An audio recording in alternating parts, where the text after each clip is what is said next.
Bahkan dulu ketika saya masih mahasiswa, di satu majelis di Jumatan, itu ada yang mengkafir-kafirkan Presiden SBY. Ini kan masih sesama Islam. Kita masih sama-sama sholat gitu kan. Sementara di dalam buku Syekhul Ibnu Taimiyah sendiri, ahli sunnah wal jamaah itu seharusnya mengikuti apa yang dikatakan oleh pemimpinnya selama pemimpin itu masih menjalankan sholat. Assalamualaikum warahmatullahi wabarakatuh.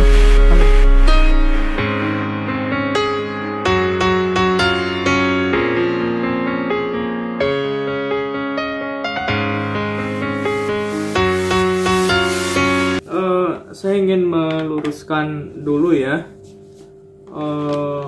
fakta sejarah biar tidak kabur ya. Kita mesti paham bahwa negeri ini memang mudah untuk diadu domba. Dan kita tahu bahwa kerajaan Guatalo, kemudian Aceh, Kesultanan Aceh, itu juga sempat runtuh gara-gara politik adu domba. Dan kita harus hati-hati berkaitan dengan hal itu. Karena kita tahu bahwa masyarakat Indonesia ini mudah sekali terprovokasi. Melihat sesuatu yang belum diverifikasi itu bisa langsung membuncah, amarah gitu ya. Karena menyangkut misalkan berkaitan dengan identitasnya misalkan ya. Entah itu berkaitan dengan agama, suku, ataupun yang lainnya. Nah, terhadap hal ini, kita kemudian harus lebih hati-hati dalam arti apa?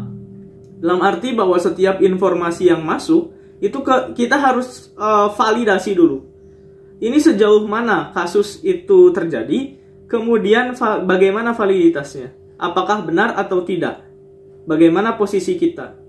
Yang sekarang justru terjadi adalah ketika kita mendukung suatu gerakan, kemudian kita hanya berada di dalam gerakan tersebut tanpa pernah mau melihat gitu ya opini yang lain yang berbeda dari pendapat tersebut.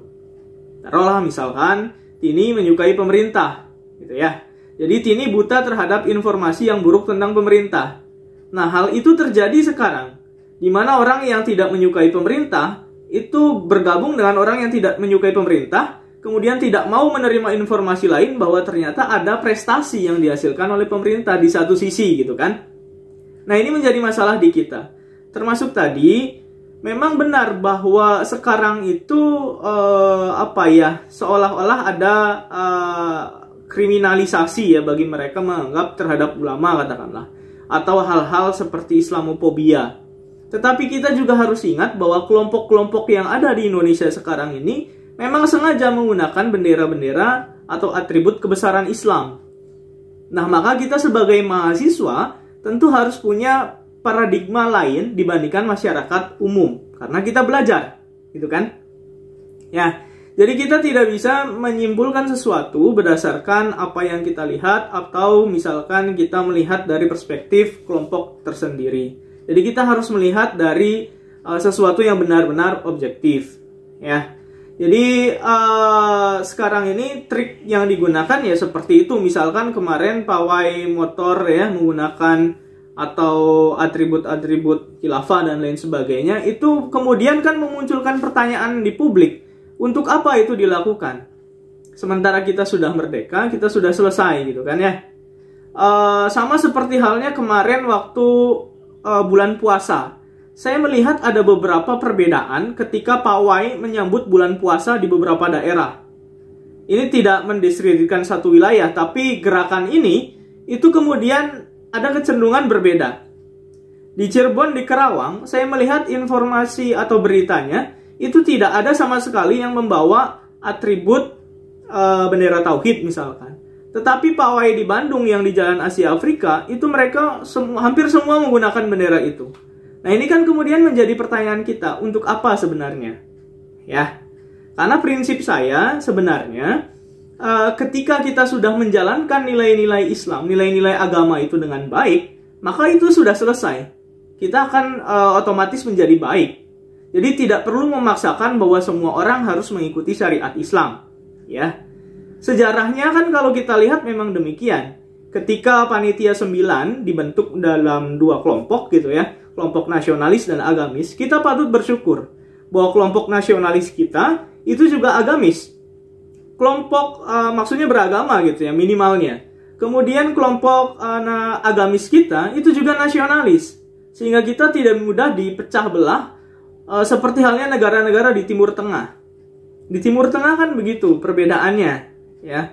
Dan kita harus mensyukuri bahwa hari ini yang kita dapatkan warisan sejarah itu harus kita teruskan.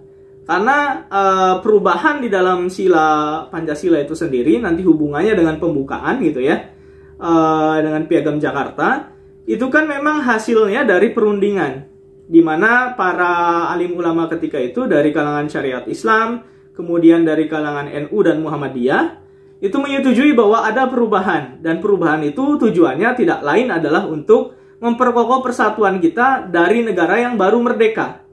Tujuannya adalah kokoh dulu, baru kemudian kita bisa beribadah masing-masing sesuai dengan ajaran agama masing-masing. Bukan kemudian terus berebut tentang ideologi apa yang cocok untuk Indonesia. Sekali lagi kita harus fokus ke depan. Sekarang globalisasi, kita tidak lagi harus meributkan itu ya. Tetapi ini juga jangan sampai kita terombang-ambing dalam isu-isu yang tidak benar gitu ya. Sehingga kita memiliki cara pandang yang lain yang berbeda dengan masyarakat umum. Karena kita bagaimanapun juga orang yang terpelajar. Nah, balik lagi ketika terjadi perbedaan itu kan akhirnya Kiai Haji Wahid Hasyim pulang ke orang tuanya, ke Hadratus Syekh Hasyim Asy'ari untuk meminta izin.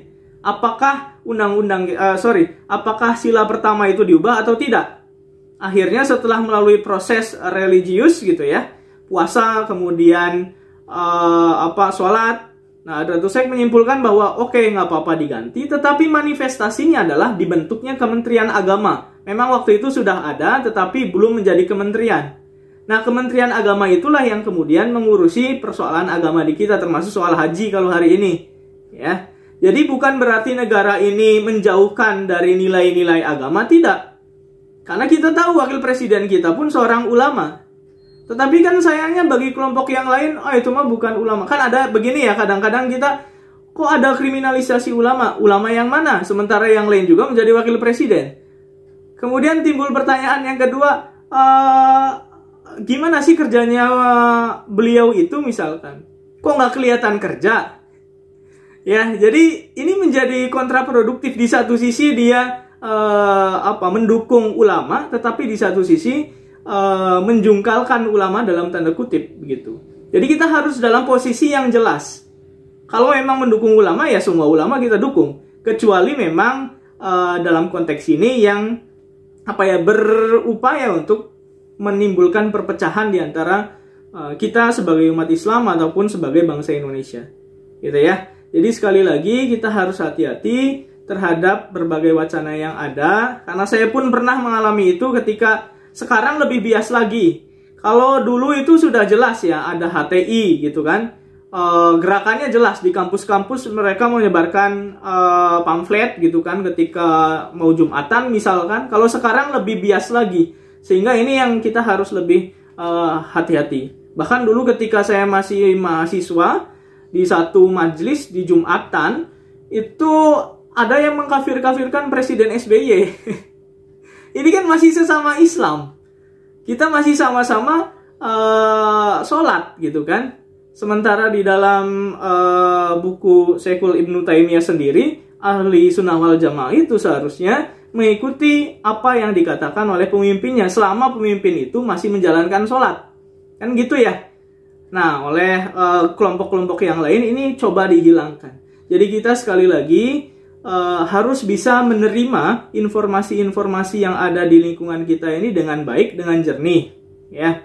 Ada saatnya kita mendukung agama kita memang kalau misalkan dalam tanda kutip dilecehkan, ataupun misalkan ada stigma negatif tentang agama kita yang tidak berdasar gitu kan. Tetapi di satu sisi kalau persoalan itu sebenarnya persoalan yang remeh-temeh gitu ya, yang bisa diselesaikan dan ada kepentingan tertentu dalam kelompok tertentu, ya kita harus lebih bijak dalam menyikapinya, tidak terombang-ambing dalam fitnah. Karena hati-hati kalau misalkan kita terombang-ambing dalam fitnah, kita justru mendapatkan dosa jariahnya gitu ya. Kan saya waktu itu pernah menjelaskan tentang kenapa fitnah itu lebih kejam daripada pembunuhan. Karena kan terus mengalir itu. Ya, makanya hati-hati sekarang terhadap berbagai informasi yang ada. Banyak orang yang merantau dari kota besar kemudian balik ke wilayahnya tiba-tiba menjadi berbeda dari sebelumnya. Taruhlah misalkan Kahbil, dulu tidak pernah belajar agama. Dia merantau ke kota besar, tiba-tiba ketika datang ke wilayahnya ini menjadi lebih keras dibandingkan orang yang dari dulu sudah belajar agama misalkan. Nah, ini di beberapa daerah sudah mulai didapati, termasuk di wilayah tempat tinggal kakak saya tuh. Ada orang yang sudah seperti itu. Nah, ini hati-hati ya, karena kelompok-kelompok ini berupaya menyerang secara tidak diketahui, ya, secara bias. Jadi kita harus kembali lagi bahwa segala sesuatu harus kita pelajari, harus kita verifikasi. Minimalnya kalaupun kita tidak tidak setuju terhadap gagasan orang, kita masih bisa mengikuti dua pendapat kemudian kita menyimpulkan sendiri. Simple gitu ya. Dan bagi saya, kalau misalkan nilai-nilai agama sekali lagi sudah diterapkan dengan baik, maka kita tidak perlu lagi wacana itu. Saya pernah ditanya oleh anak SMP gitu ya. Tanya gini, "Pak, kenapa kita udah ada Pancasila, udah ada undang-undang, kok masih ada kejahatan?" Kemudian saya tanya balik, "Itu santri ya?" Saya tanya balik, "Kamu santri kan?" "Iya, Pak." "Kamu baca Al-Quran?" "Baca, Pak." "Terus kenapa kita sudah punya Al-Quran tapi masih ada kejahatan?" Nah, kira-kira gitulah. Jadi intinya kita harus bisa menerapkan nilai-nilai itu, karena simbol-simbol itu kemudian menjadi hal yang bisa dipinggirkan dulu kalau kita sudah menerapkan nilai-nilai itu dengan baik. Taruhlah misalkan Kahbil lebih suka membaca kalimat tauhid itu di dalam majlis, di dalam masjid misalkan ya, sebagai zikir. Itu kan jauh lebih baik ketika kita membawa atribut-atribut itu keluar, gitu ya. Kan orang juga udah tahu kita beragama Islam misalkan. Jadi fanatisme itu jangan terlalu berlebihan.